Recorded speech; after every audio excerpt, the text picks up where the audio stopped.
Jangan lupa subscribe YouTube channel Metro TV News dan jangan lupa nyalakan notifikasinya.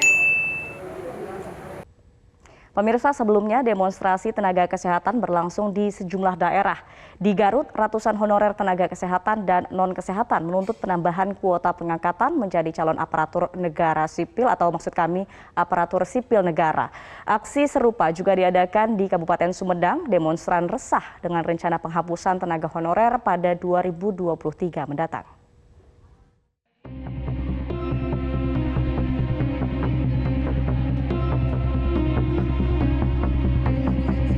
Ratusan honorer tenaga kesehatan dan non-kesehatan yang bertugas di Puskesmas dan Rumah Sakit Umum Daerah Dr. Slamet Garut, Jawa Barat berdemonstrasi di depan gedung DPRD Garut pada awal bulan Juli lalu. Massa menuntut adanya afirmasi dan penambahan kuota pegawai pemerintah dengan perjanjian kerja atau PPPK untuk honorer nakes dan non-nakes. Menurut Wakil Ketua Forum Komunikasi Tenaga Kesehatan dan Non-Kesehatan Kabupaten Garut, mereka terpaksa turun ke jalan karena menilai ada diskriminasi terhadap tenaga honorer.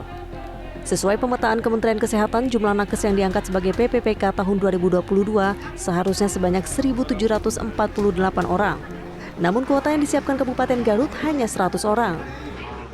Semua profesi yang diwadahi dengan FKHN ini kita turun ke lapangan untuk meminta diperjuangkan bahwa Garut ini memang betul-betul membutuhkan tenaga kesehatan dan non tenaga kesehatan dengan di atas 1.000 sebetulnya. Makanya kita meminta ke Bapak Bupati di sini supaya di Kabupaten Garut ini menambah kuota ajuan untuk 2022 saat ini.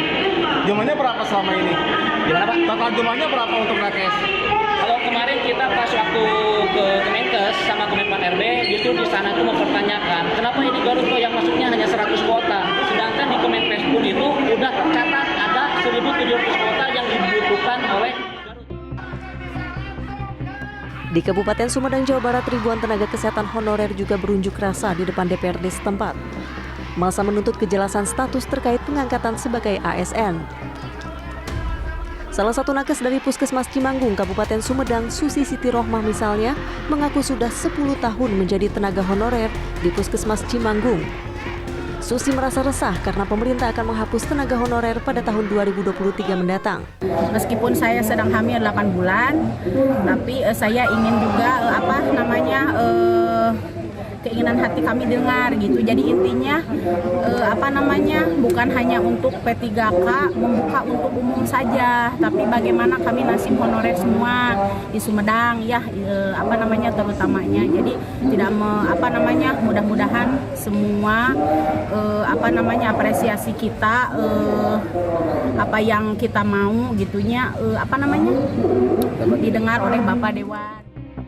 Rencananya pemerintah meniadakan tenaga honorer pada tahun 2023 mengacu pada peraturan pemerintah tentang manajemen pegawai pemerintah dengan perjanjian kerja yang menyatakan pegawai non-PNS di instansi pemerintah akan melaksanakan tugas paling lama hingga tahun 2023. Keputusan ini terus mendapatkan penolakan dari para tenaga honorer dari berbagai daerah.